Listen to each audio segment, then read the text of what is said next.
This is a Fox News alert. Debbie Reynolds, the mother of Carrie Fisher, has reportedly been rushed to the hospital after a medical emergency. TMZ is reporting it's a possible stroke, but does not have confirmation. TMZ also reporting that the 84-year-old, whose daughter Carrie died Tuesday, has been distraught since Carrie's emergency Friday on a United jet.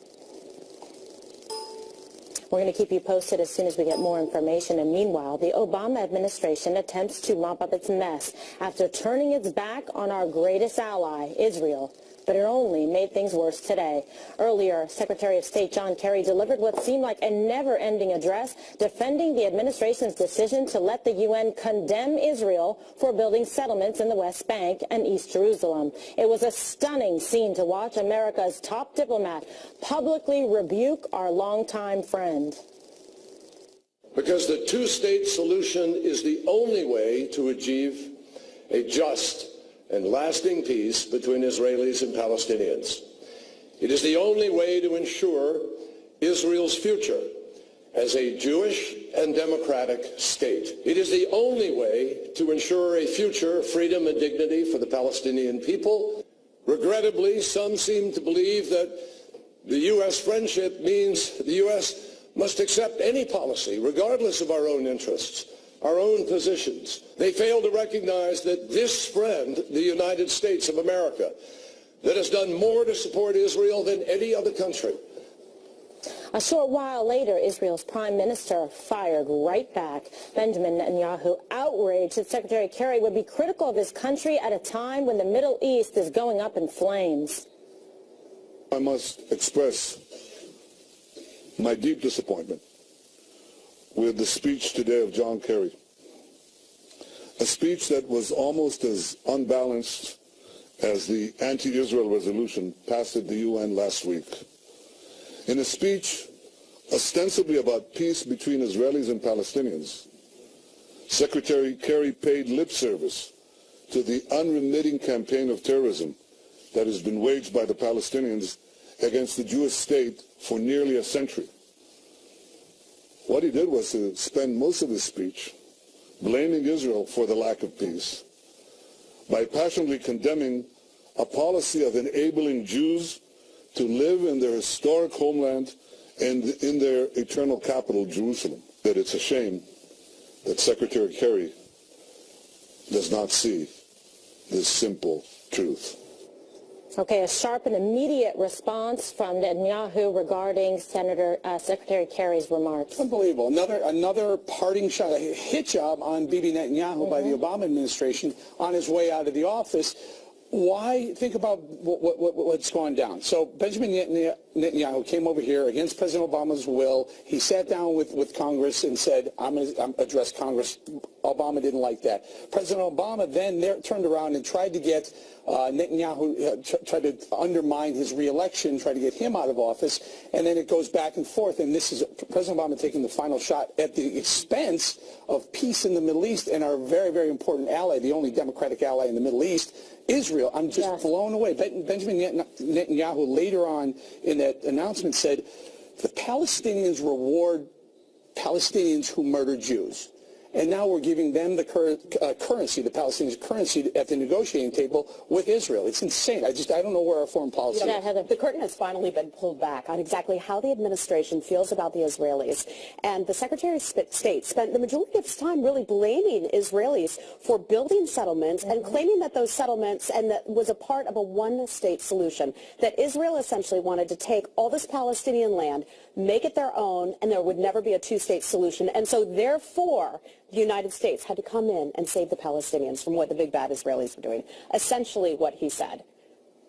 Now, Julie, how do you see this? Because this is kind of stunning in the fact that this is coming towards the end of President Barack Obama's administration, making these declarative statements, somewhat then muddying the waters in terms of trying to negotiate a peace settlement in the Middle East, and now we have this. You know, what's puzzling to me is that in any relationship, whether it's foreign policy or personal relationships, you can't want it more than the couple, right? You can't want it more than the people involved. And in this case, John Kerry's coming out and saying, I'm going to force you, Bibi Netanyahu, to sit down with the Palestinians. And Eric, you're so right. These are people who pay what they call martyrs and what I call suicide bombers and other terrorists to come and blow up Israelis. They have not historically been good partners for peace, despite the fact that Mahmoud Abbas tends to say one thing in English and something very different to his people in Arabic. You can't want it more than the two people involved. And let me just say this on a personal level. My grandmother lived the last 25 years of her life and died in a place called Gilo, which is considered to be by the European Union, by Japan, by the United Nations, occupied territory. The Israelis consider it part of Jerusalem. It's in East Jerusalem. This would be one of the questions, one of the territories that would be up in a final negotiation for settlement. I do not support settlements personally.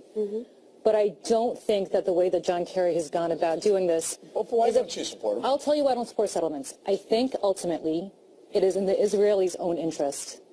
One day, not with this particular Palestinian Authority, certainly not with Hamas, but one day I'm hopeful that they will have an opportunity for a Palestinian state somewhere on the territory of these settlements. They declare that territory Palestinian.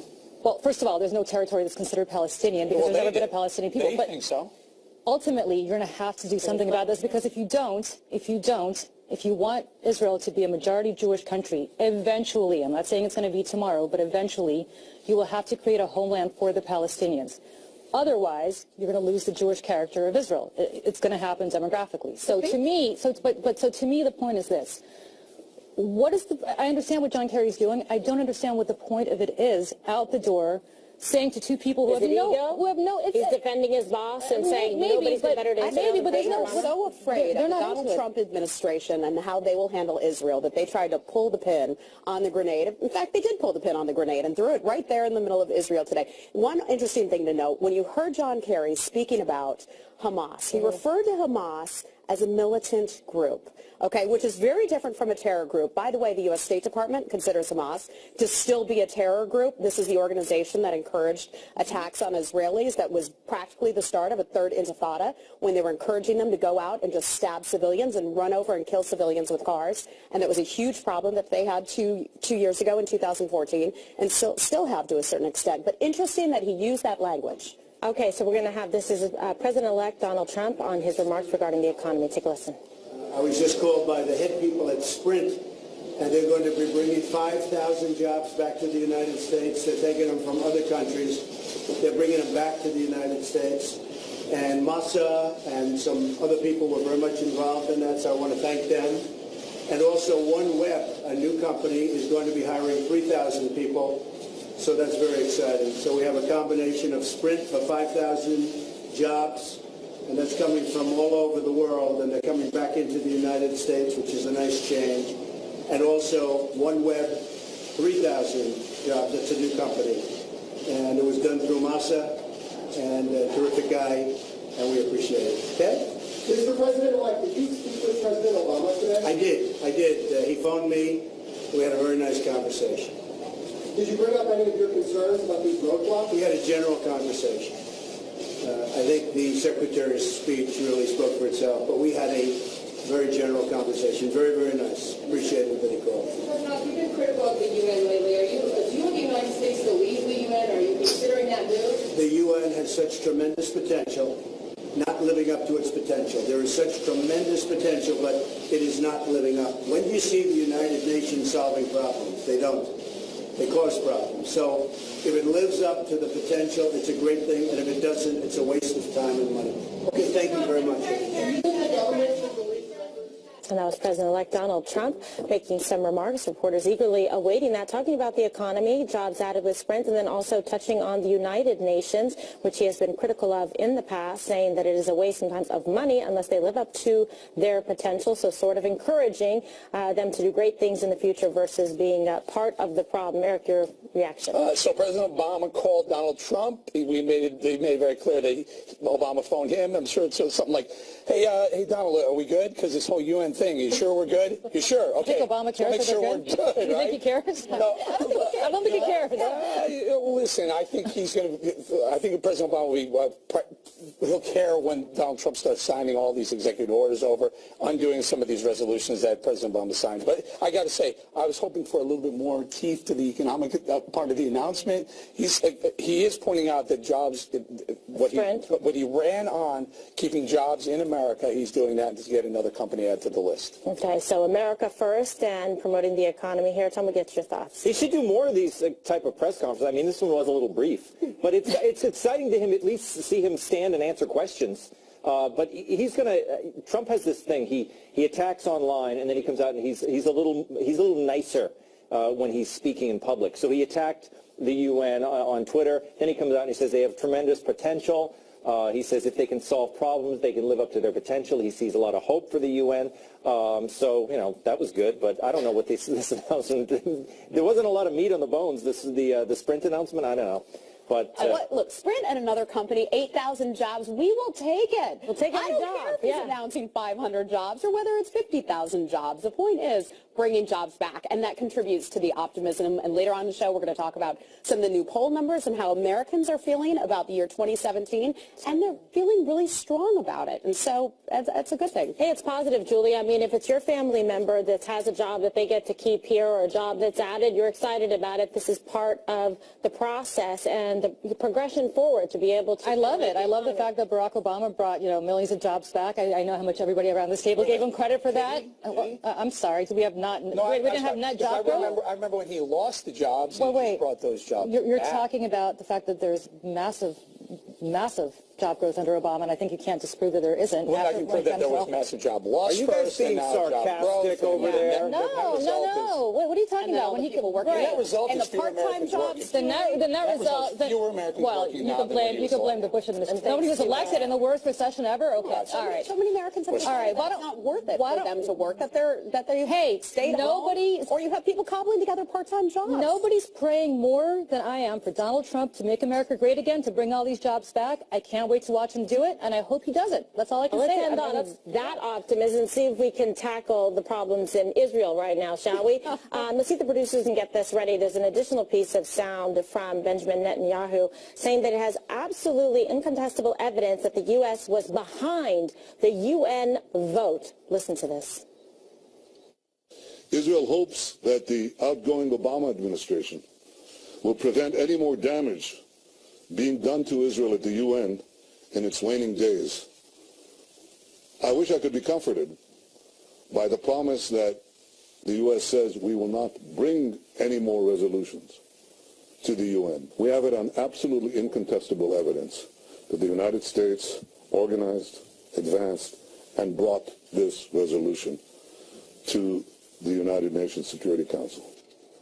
Okay, so very strong statement there, strong allegation, but they say they have incontestable evidence, Eric, that this is in fact the case. It doesn't matter. It really doesn't matter if they brought it. They knew it was coming anyway, and by the fact that we did not veto the resolution, that's all you had to do. It's a non-vote. Non-veto is a vote in favor of it, and everyone knew it. The 14 members of the Security Council knew it. So if they're not going to, no one else is going to veto it. If you're not going to do it, this thing's going to sail through. But that's a very serious allegation that he's making. And if he's making that allegation, I understand that a lot of this is confidential information and it's intelligence that they can't share. But if you're going to make that allegation in public, I think the public, both in Israel and here, deserves to see some evidence of what he's talking about. Evidence. You mean like when all these groups say that there was Russian hacking going on in the election? Yeah, I've said from day one that Obama needs to release the evidence. He claims he will, but in the same way, I think Netanyahu needs to release this evidence. But if it's as simple as, hey, by the way, we're not going to veto if you bring that resolution again, we're not going to veto. That was bad enough, yeah.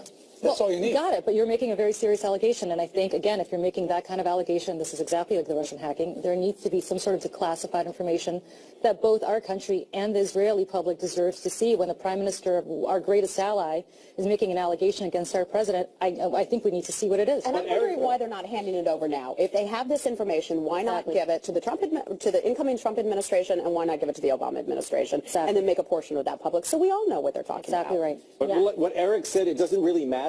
It's the abstention that matters, not whether they arranged it. It's big enough news, the abstention, right? Well, it's going further. It's pretty horrific if, in fact, the United States is behind it. So it is something very significant. That's a very strong statement he's making. I suspect that if he's making that statement, he has the evidence to back it up. He's going to have to proffer it at some point. All right. Bibi Netanyahu is very disappointed in the Obama administration, as we said, but he did thank President-elect Trump for his support today. You're going to hear all of that next. Stay with us.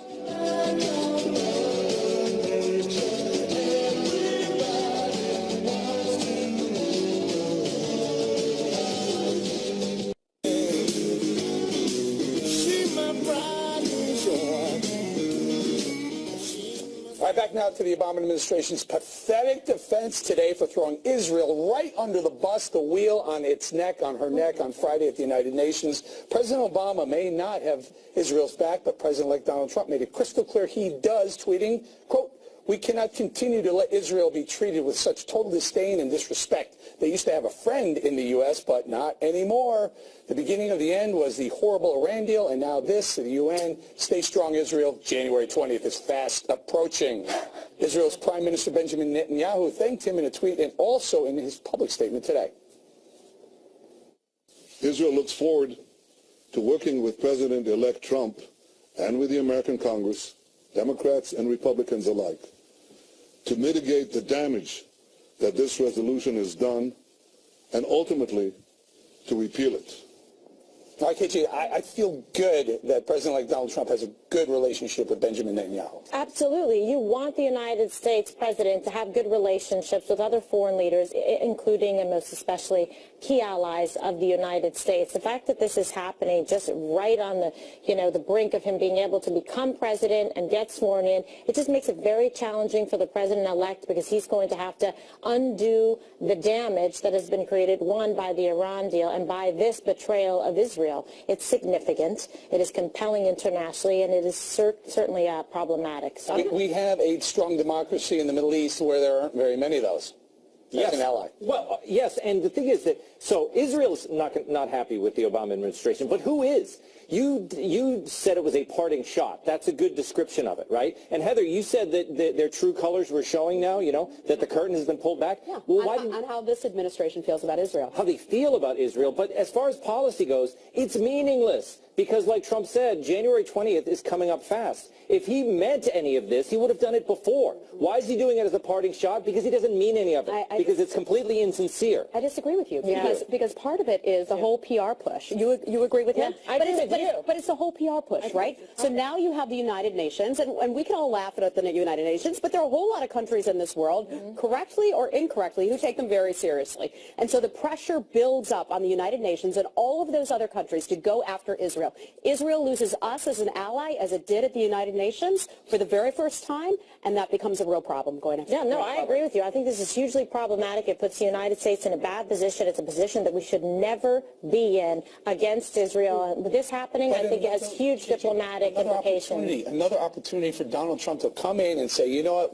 Right. We got this. I'm going to fix this relationship. But he has a lot of messes to clean up on aisle 7. I know, it's but very they keep spilling the right? bottle on aisle 7, and stuff keeps breaking. Yeah. But one of the big subjects that will come up is some members of Congress are now talking about what to do about the United Nations. Do we defund the United Nations? Love this idea. And there's so much money that goes into it. We have basically two pots. There's one that goes into a general fund, and then one that goes into United Nations peacekeeping. The United Nations peacekeeping one is like $2.3 billion, and we can question whether or not they always do what is right. What's the third pot then? There's other UN initiatives. We put in 2010, $6 billion into UN initiatives. Why not in part defund what we also United did? Nations, but still pay for peacekeeping and some of the things that we can all agree upon are important? Let me just say this. You know what we also did back in September? We signed a 10-year deal with Israel, the biggest and largest deal in its history, for $38 billion worth of military technology that we're going to give to the Israelis. So I want to focus on that as a very big positive, and you have to commend the Obama administration for doing that, because a lot of that money goes towards protecting them from the Katyusha rockets and other missiles that come across from Gaza and come across. Protecting them from the deal that we're abstaining from the resolution is actually fortifying. No, it's not fortifying come on, Gaza was not on Barack Obama's watch. You can't blame him on that. I'm not blaming him. I'm simply saying if you embolden the area, if you embolden the Palestinians, you embolden Hamas, you fund Hamas, you're basically saying do your thing, and Israel's going, wait a minute, can I just say this? Can I just say this? Because unfortunately this issue doesn't lend itself to sound bites. It's actually a really complex issue. You can be pro-Israel. I am incredibly pro-Israel, and you could still be against their settlement policy. It doesn't mean that you can give away. Netanyahu says the Palestinians pay people to murder Jews. Absolutely right. You can still be in favor of them getting some sort of deal on that land. You're in favor of that? Wait a second. Did I just say that today, under the circumstances today, do I want to give them the West Bank? No, because I saw what happened with Gaza. I don't support that. I am saying if you continue to build... You want to divide Jerusalem? No, I don't want to divide Jerusalem. No, Eric, that's not what I'm saying at all. Can I just finish and tell you exactly what I'm for? Sure. If you keep building out settlements further and further and further out, that means you're essentially precluding the possibility of any Palestinian state any time in the future. And do the Palestinians recognize Israel? One day. But not this day. Did I say that I want it to happen today? The answer is no. Israel could what give are you up confused all about? of the land, could give up all of the land, and that is not going to change things. They will still want to wipe Israel off the map. There was a time when Osama bin Laden said, if the U.S. just gets out of Arab lands, we will stop attacking. There was a time, when we would get out of certain countries, then they wouldn't see through, just as there was a time when nobody thought the Northern Irish would ever come to terms with each other either. I mean, there's a time you hope and pray that eventually people will be able to reconcile. I agree. We still haven't really accepted that in Ireland, but that's a whole other subject and probably another show. But there's very little incentive right now, for Palestine to be able to come to the table and want to do any kind of negotiation with Israel. Because, by the way, also, like Heather said, they don't want to. They don't even want to recognize Israel. They are doing their level best to destroy Israel. And having help but with their friends in Hamas. And so the problem is you have to be realistic about outcomes, about expectations, and about true intentions. And what President Obama did and Secretary Kerry did was a huge disservice to any kind of peace in the Middle East whatsoever, and essentially crippled and did a leg swipe. Let me give a quick example of the hatred, in this area. Jordan, 2003, I'm there. The same song is playing over and over again in the cab. This is the beginning of the Iraq War, and I'm there for Fox covering it. I finally asked the cab driver, what is this song that I'm hearing playing over and over again? He said, I hate Jews. I said, excuse me? That's the name of the song? That was the name of the song. I said, who sings this? Who performs it? He said, a school teacher. That is very clear just how strong the hatred runs. And yet Jordan and Israel are living in peace today and have a military cooperation. It's majority Palestinian. Nevertheless, that's my point. Israel is surrounded by enemies, we so need to help them. One Democrat in Congress thinks her party is too nice as she refuses to work with President-elect Donald Trump before he even takes office. Here, Maxine Waters explained that one next.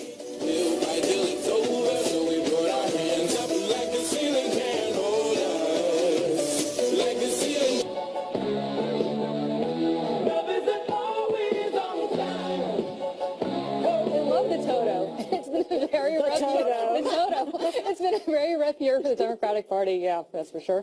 California Congresswoman Maxine Waters thinks she knows why.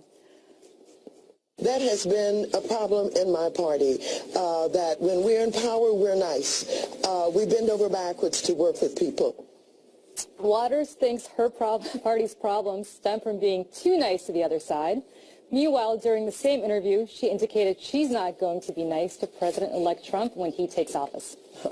Shocking. Trump has stepped on everybody. He's called names, he's lied, he's done everything to show that he really doesn't have good values and he can't be trusted. Why should we work with someone that we can't trust? I don't trust him. I don't believe him. I have no intentions of sitting down with him. I'm going to fight him every inch of the way, and I'm going to help show the American people that they too cannot trust him, that this is a man that does not live up to his promises. Wow. So, this is actually a big debate going on in the Democratic Party as to whether you work with Donald Trump and try to accomplish something, or you don't work with Donald Trump and try to make him a one-termer. And let me just say this, Eric. Back in 2010, on the cusp of taking over the House, John Boehner said this about Barack Obama's agenda. We're going to do everything, and I mean everything we can, to kill it, stop it, slow it down, whatever we can. And then you remember famously Mitch McConnell said he wanted to make Obama a one-termer and really did not cooperate with him and anything. It was smart political strategy, I think, for the Republicans to do that because, in fact, they did get the House back and the Senate back and ultimately won election in 2012. So the question, 2016. So the question is, strategically, is she right? Well, do you remember what happened after that? When Harry Reid and Nancy Pelosi and Barack Obama cried that they couldn't get anything done because Republicans wouldn't play ball with them? Right. Well, so stop crying because here you're considering doing the same thing. Of course, but it's a smart strategy. Well, knock yourself out. 52 senators, 63 majority in the House. fine, Maxine, you got on TV for a couple of days, but that's where it's going to end. Donald Trump is a force to be reckoned with, and I think you're going to see more Democrats deciding it's better to work with him than against him. You don't want to go up against Donald Trump as president. I just don't think they're going to want to do that. I think that's a fool's bet. They're grossly underestimating his potential and his reach and the power of the people behind him in terms of the American people and what they want to see happen. He also now has a very strong position in the House and the Senate, so I think it's foolish. I mean, she just sounds like immature. She does. How does she sound in the way of her approach? That she doesn't even want to listen. At least try to pretend or fake that you want to actually listen and give the president like a chance to be able to. Why can't you try to do something for inner city schools and for communities that are suffering with horrible crime that is happening, for the large number of African Americans being murdered and slaughtered in streets because they don't have the jobs, they don't have the infrastructure, and they don't have the hope each day to be able to safe to walk down the street and take their kids to school? Like, why doesn't she want to be part of the solution?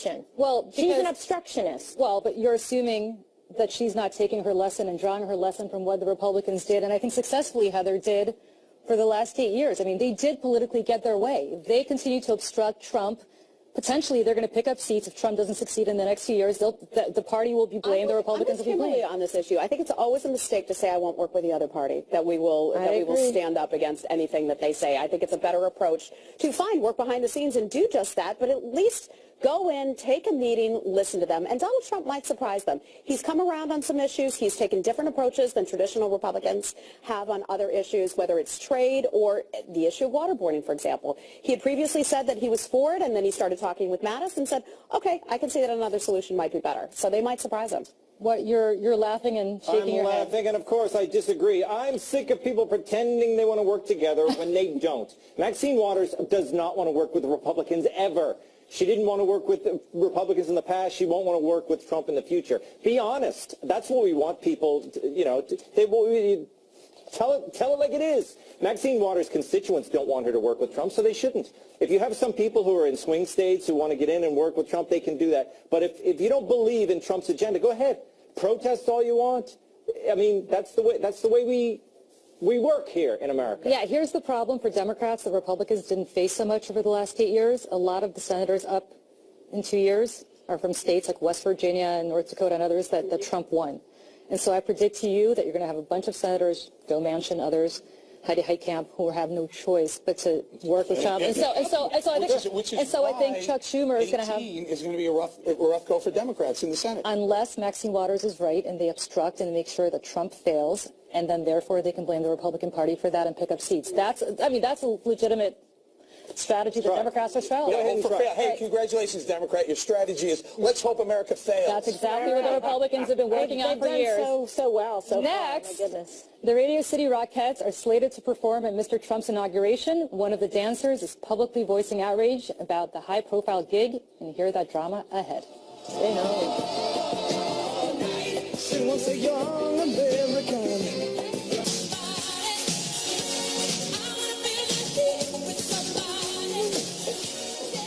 You all know the famous Radio City Rockettes. They're set to perform at President-elect Trump's inauguration on January 20th. However, some of the dancers might be trying to get out of it. One Rockette complained about the assignment to Marie Claire, saying, quote, "We do a lot of events, but there have been no events that could cause trauma, and doing this would cause trauma for some people. This is making our show, our job, our name branded as right-wing, an extreme right-wing. This is not a Republican or Democrat issue. This is a women's rights issue. This is an issue of racism, sexism, something that's much bigger than politics." The company that employs the group says none of the dancers are compelled to perform, and there are actually more dancers willing to perform than there are spots available. Exactly.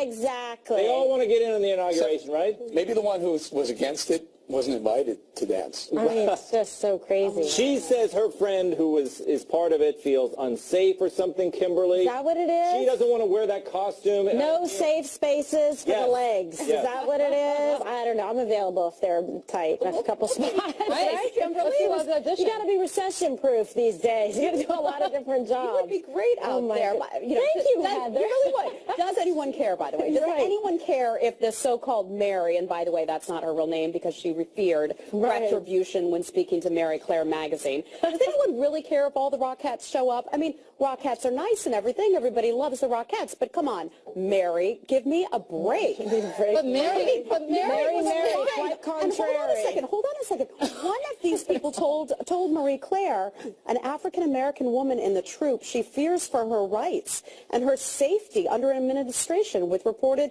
white supremacists in its ranks. Wow. Oh, please. This is as much about Marie Claire as it does about this dopey Mary. Somebody needs some attention. Is that what it is? Well, can you blame them from the press that they're reading? I mean, if they tune into the mainstream media, that's where they're getting all these ideas in their heads, right? True. Julie, I'm not surprised at this because you know the Rockettes Yes. are pretty much synonymous with modern feminism, right? Political activists. Yes. It's on their resume. well, you know, I unfortunately did not meet the height requirements for the Rockettes, so I have a little bit of a grudge against them. Also, You have the legs, though, Julie. You have a They're really grudge short. against the Rockettes? Because they have like a 5'5". Give me 5'6". 5'6". I'm too short. Okay, well, they just want that wonderful line up there. They want everyone to Don't be try to the same. excuse it. Look, they're tightest. It's a It great sounds like show. you Have checked into this. It sounds like Julie checked this out. I remember Elaine in Seinfeld. Remember how she danced? Yeah. She's like a Rockette compared to how I dance. So I would never qualify. But I will say this. She also said that they've had people not show up, that they've had empty seats this year, which never happens around Christmas time. And she thinks it's because of the backlash against the Rockettes dancing. Well, who's to their say? greatest city. Well, maybe it's the other way. Maybe people, maybe there's... They're not showing up out of solidarity? Well, maybe there's Trump supporters out there who are sick of them complaining about having to go to the inauguration, so they don't want to go see their show. People should be only so lucky to be able to perform and be asked to perform. This is a great country. We have a democracy. We have a new president. Everybody needs to put their big boy pants on or their pantyhose or whatever and get over it. I mean, it's so crazy. Eric. And wasn't there a young lady who now has been tapped to sing the national anthem, I think? Yes. And her album sales are off the charts right now because someone else allegedly said they weren't going to do it, so she said, I'll do it, and look at her, she's going to be a superstar. Good for her. Donald Trump's right. I don't need celebrities and superstars. I need people, real Election people. about the people, about the Americans. Why is he hanging out with Kanye if he doesn't need celebrities? No. Kanye came to him to kiss the ring, please. Let's make this very clear. So why is he hanging out with Kanye? When you hang out, Conway showed up and said, hey, by the way, I don't think he was invited to show up. I think he just How do you get up there? Oh, so it's like I show up to Trump Tower, I could just get upstairs? Well, are you Kanye? That's my point. So he does need to hang out with celebrities. What? No. He said you can come up. The point is, he has said from the beginning, have an open mind, want to sit down and talk to everybody. Why don't they not do the showbiz at all at the inauguration? I mean, just go no celebrities, no nothing, no songs. Just get up there, take the swearing in, and get to work. I like that. I like that idea. I like Draw that. the contrast. Hey, Rockettes. The best entertainment is going to be the new president speaking with his inaugural address anyway, so that's going to be a tough act. It's going to be a tremendous Follow or address. proceed. Exactly. So don't, It's going to be tremendous. The best address ever. Biggest. Yes. Big league. Okay, next. Kimberly and Eric have a very exciting show this weekend to tell you about, so make sure you stay tuned. Here's a sneak peek. Back in a moment. There's your big hand in my shot. Say goodbye to 2016 and bring in the new year with the Fox News Channel. We're live from the heart of Times Square, bringing celebrations all around the country, hearing from the people, the biggest musical performances, and your favorite Fox personalities. Kimberly Guilfoyle and Eric Bowling host live, and so much more. New Year's Eve, our must-see coverage starts at 8 p.m. Well, 2016 winding down, and guess who's going to help us bring in the new year? Kimberly and Eric. Once again, this Saturday, they are back in Times Square co-hosting the All-American New Year, so you don't want to miss that one. They will be ready to party with us beginning at 11 o'clock Eastern. And bring on the bones. What is it that you eat? Bones. The bones. Oh, the chicken bones. bones. Chicken bones. Party with chicken bones again. Everybody likes chicken bones. Oh, the chicken wings. Buffalo wings. Actually, maybe we should add that in. A little chicken wing eating contest. A lot of people are going to be having delicious snacks, pigs in the blanket, chicken wings. Exactly. Unbelievable you treats. against Amorosa or Naked Cowboy, all three chicken wings. You're a killer.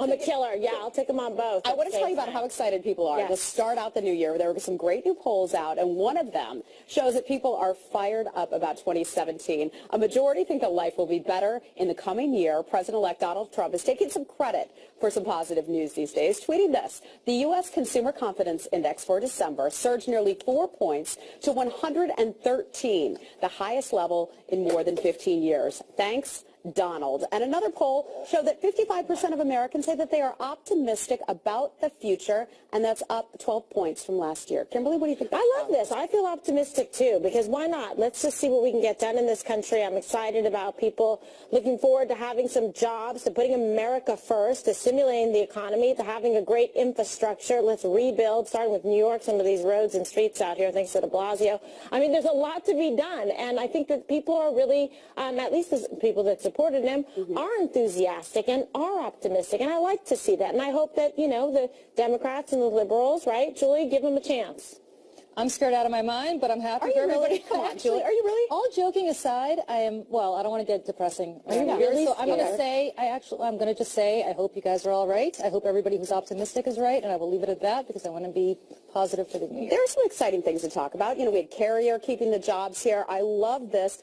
Boeing is talking about keeping the price down for Air Force One. Lockheed Martin saying over the weekend, its CEO saying that they're going to work with the United States on bringing down the cost of the F-35. Then we had this news about the phone jobs earlier today with Donald Trump. So we've got some good things to look forward to. You know how important the Boeing thing is? It's not. It doesn't seem like a lot of money at $1 billion on a scale of a $4.2 or $4.3 trillion budget. I love the idea that a U.S. president is sticking up for us even in the smallest of ways, and that companies are responding to. That was my point, is that it's even if he does $1 billion out of a $4.2 trillion budget, he wants to cut $1 billion off the cost. That's fantastic. It's a heads up to every corporation that does business with the United States. Say, you know what, if we don't like the deal you've struck for us over the last, 10, 20, 30 years, we're going to renegotiate the deal. And Donald Trump, he loves making a good deal, and I think he's going to be great at this. So, Julie, I think you're going to be pleasantly surprised. I hope you're right. I honestly hope you're right.